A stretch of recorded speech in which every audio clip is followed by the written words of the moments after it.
歡迎大家收睇《開心大發現暑假特別版》。今集咧已經係最後一集啦，所以我哋會加料炮製精彩節目內容，務求同大家開開心心玩足30分鐘。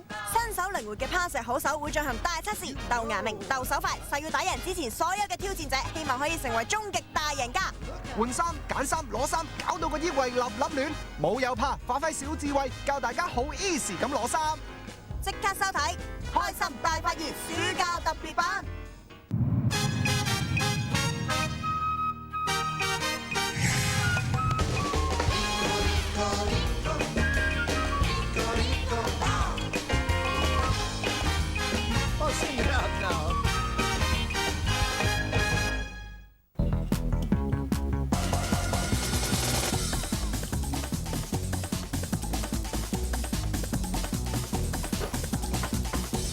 嗱，大家而家所睇到嘅咧就係家居7大奇景之一啦，叫做凌亂的衣櫃。哇，幾咁凌亂美啊！咩啫？咁呢間係我間房，呢個係我個衣櫃。咁我閂埋個衣櫃門，閂埋個房門，咪冇人知咯。你出去咯，嗱，確係咧，即係冇眼屎乾淨，咪係有佢嘅道理。不過咁啊，其實你個衣櫃咧嚇執整齊又整亂，執整齊又整亂，執整齊又再整亂啊！你有冇諗過方法去一勞永逸，一次過整齊之後就以後都係咁整齊嘅咧嚇？有㗎，但係諗唔到喎。你諗到咩？我話當然有啦，不過咧就需要一樣少少嘅西非之利嘅東西嚟幫手。而呢一樣咁西非之利嘅東西咧，就係呢一個，知唔知咩嚟㗎？熱力。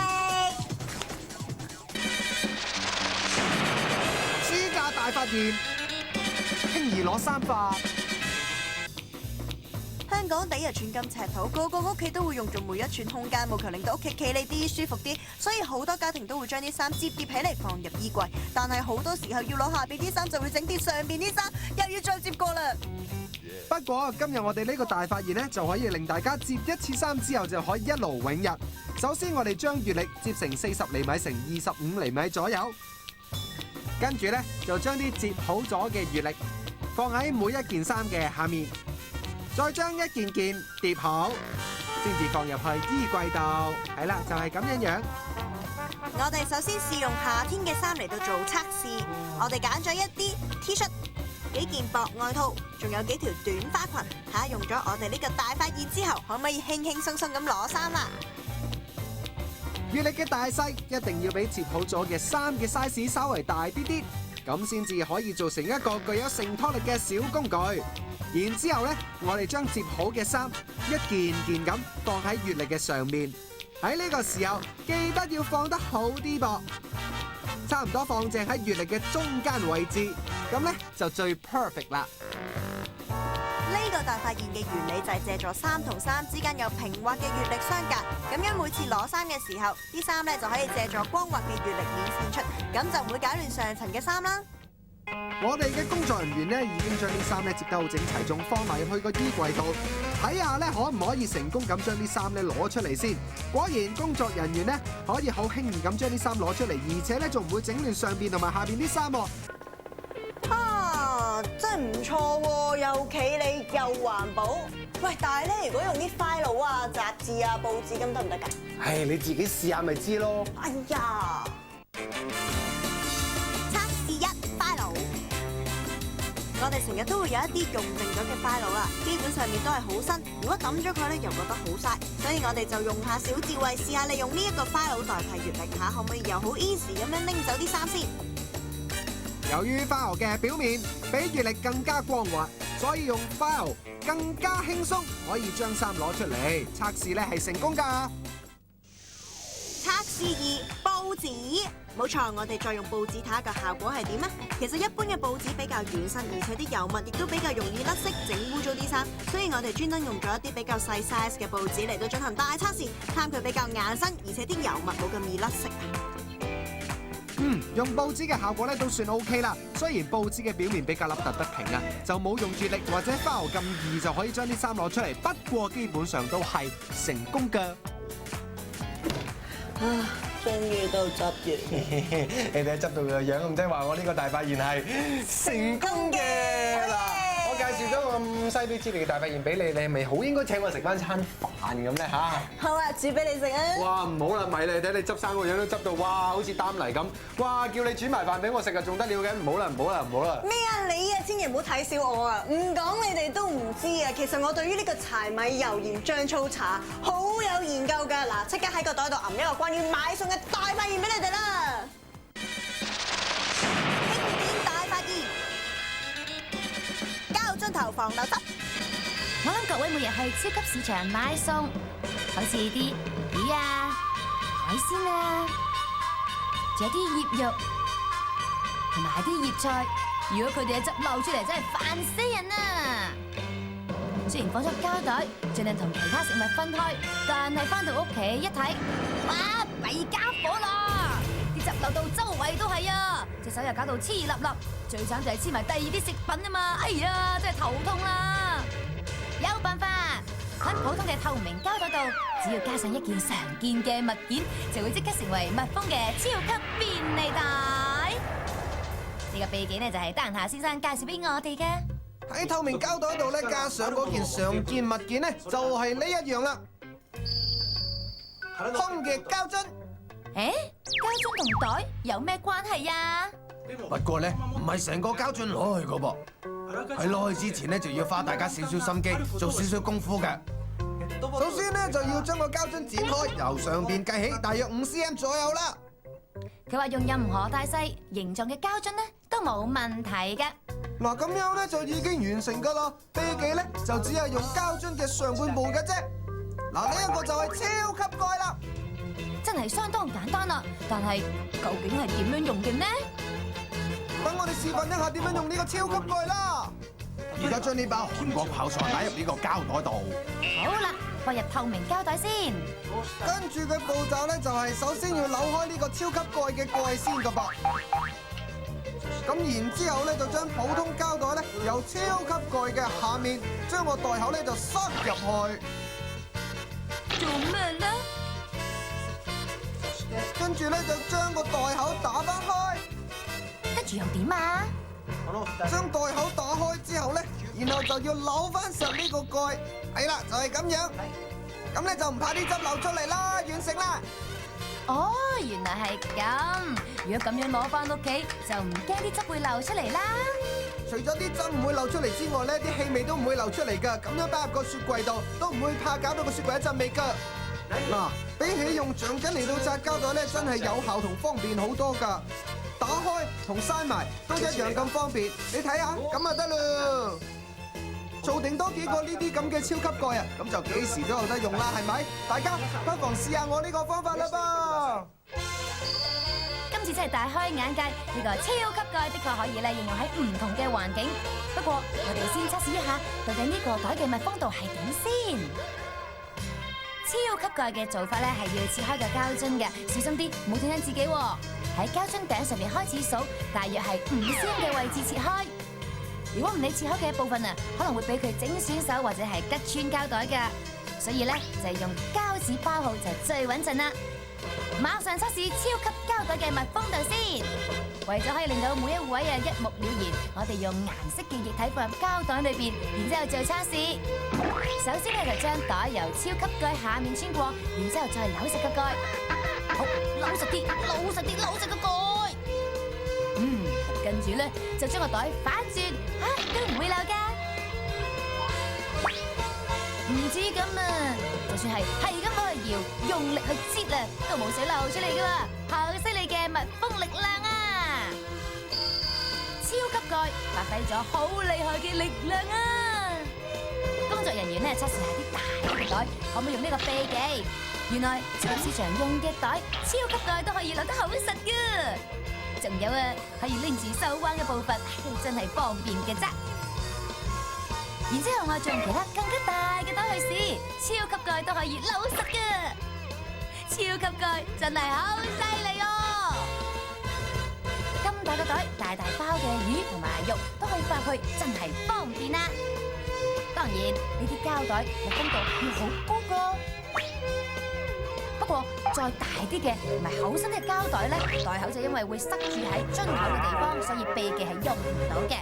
但係呢個秘技都應該可以用喺好多其他方面嘅，例如當小朋友突然發燒，冇問題，將冰放入超級市場嘅膠袋裏邊，然之後咧就用超級袋閂口，咁就可以當冰袋用啦。呢個秘技可以用唔同嘅地方，係咪好犀利咧？大家不妨試下啦！下一 part 翻嚟，經典大發現會教大家點樣擠出最後一滴牙膏。我哋仲會請嚟一班攀石好手，同我哋一齊玩大發現，千祈唔好錯過下 part 嘅開心大發現暑假特別版。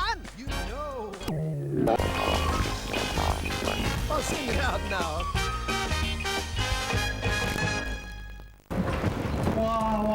嗱，呢4位蜘蛛俠確係西非之利，但係咁喎，我哋啲測試咧係用紙啦、用樽啦，同埋用張台嚟反，唔可以吊上去嘅喎，你棒高冇得反㗎。翻落嚟咧，翻落嚟。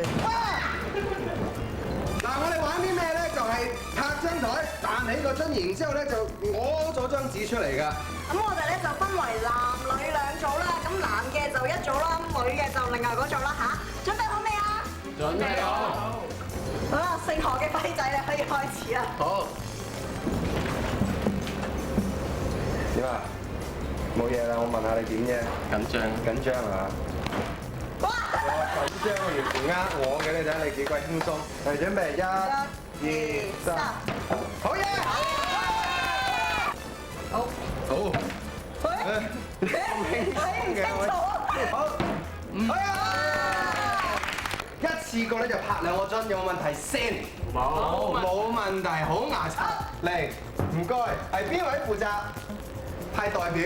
哇嗱，關乎你哋成隊人，哇合作添啊，係咪啊？哇，企過嚟呢邊睇下，好大力喎！我都未試過2個樽。四個一齊立啊！啲人打邊好啲喎。等陣先，搭隻啊！等陣先，係好，預備，預備1、2、3，哎呀！有1個，嗱我俾多次機會你哋，俾多次機會你哋。 2、3，好啊！哇，2個水樽都得，咁即係話我哋呢個大發現咧就係成功嘅。嗱，其實咧好多我哋大發現嗰啲 fans 咧，佢哋嘅身手咧都係好靈活、好敏捷嘅。點知但係有陣時咧，遇咗一啲生活上面嘅小難題咧，任憑你嘅身手靈活都好咧，都好難解決嘅。係啊，冇錯，就好似嗱，哎呀，就好似咁樣，攞翻佢嚟先。呢支咧就叫牙膏，咁點樣咧可以揸到支牙膏咧一滴都冇啊？啊，點解攀石會帶埋支牙膏嘅？你把我成日都咁臭，我攞俾你用嘅啫。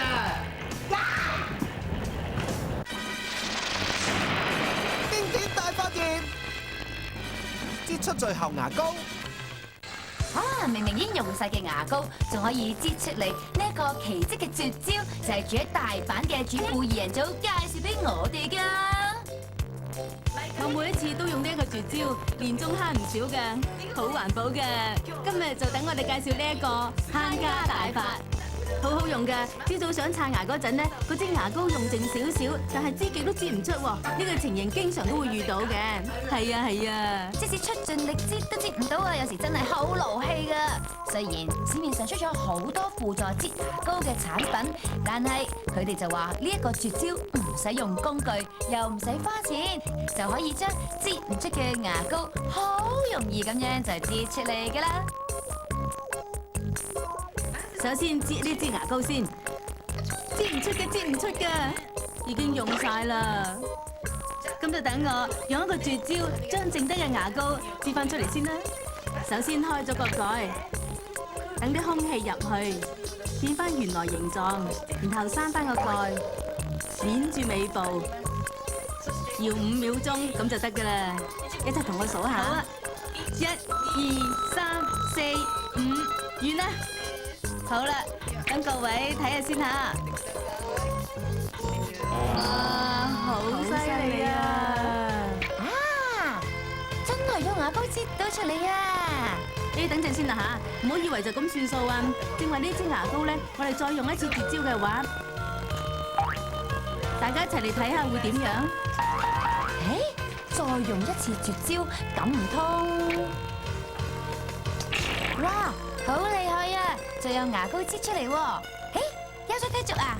嘿，今次亦都有啊！第4次、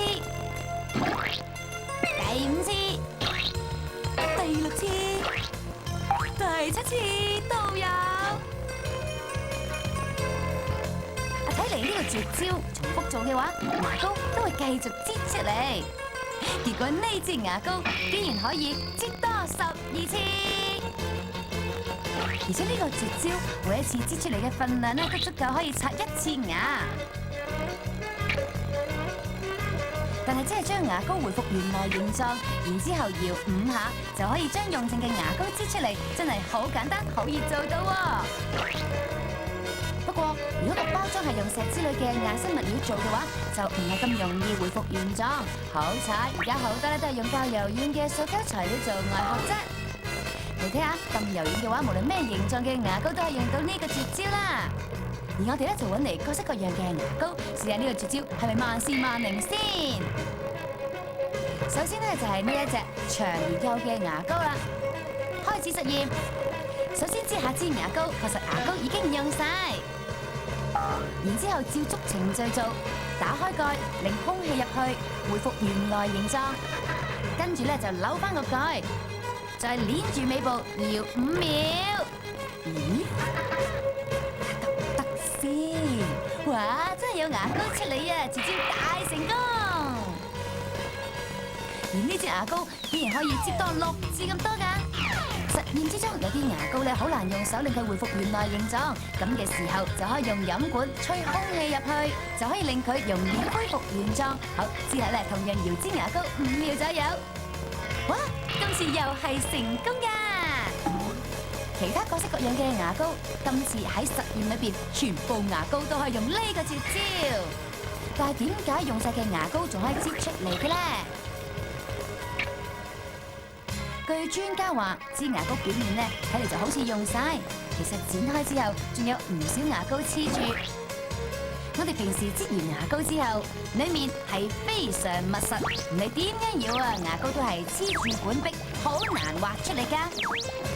但係只要用絕招，空氣就會將管入邊嘅空間擴大，牙膏變得容易流到出口附近噶啦，咁咪容易擠出嚟啦。咁即係話咧，呢個絕招可以應用喺牙膏上嘅物體，無論係調味料或者係髮乳等等都得噶。所以工作人員馬上收集牙膏以外嘅物件，試下可唔可以應用到呢個絕招啦。首先咧就係支裝嘅日本芥辣滑沙比，確認已經係擠唔到噶咯。開始用絕招啦，究竟得唔得咧？擠成功啦！跟住咧就係呢一支沙律醬嘅支裝物品，形狀同埋牙膏係有少少唔同，結果會點咧？哦，都好成功啊！然之後咧仲試過其他嘅支裝物品，今次嘅實驗令我哋知道全部嘅支裝產品都係應用到呢個絕招㗎。各位喺屋企試下呢個既簡單又好用嘅絕招啊！多謝大家收睇我哋1連5集嘅開心大發現暑假特別版。嗱，呢5集咧，我哋就介紹咗好多啱晒暑假用嘅大發現俾你哋啊，係咪好啱使先？亦都同大家睇翻好多好犀利之利嘅大發現啦。仲揾咗唔同嘅團體咧，同我哋一齊玩翻大發現噃。咁即係話我哋1連5集嘅開心大發現暑假特別版咧，就係成功嘅。嗱，我哋開心大發現嘅大發現咧係會陸續有嚟㗎。咁我哋下次再同你哋見面啦噃。拜拜。全新一輯開心大發現將會以嶄新嘅主持組合同大家見面，而我哋仲會搜羅更多更精彩嘅大發現送俾觀眾添噃。就好似只要一扭開水喉，就可以輕易咁樣將雞蛋剝殼嘅絕招。仲有啊，原來有一個好簡單嘅方法咧，就算落雨行街，啲水啊都唔會彈到成腳都係㗎噃。而 V 記更加會主持一個嶄新嘅環節——開心小貼士，每日為觀眾提供一個實用嘅生活小資訊。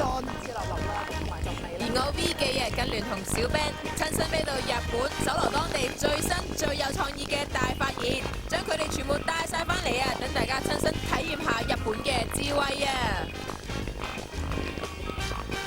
就好似呢個骨傳枕頭咁，只要你一瞓上去，就可以聽音樂，又可以接聽電視。但係你身邊嘅人竟然一粒聲都聽唔到，究竟有啲咩科學原理呢？個鋼琴咧竟然可以捲埋接起，想隨時隨地都可以拎住副琴自彈自唱啊！彈得出聲嘅六字節哆來咪，你見過未呢？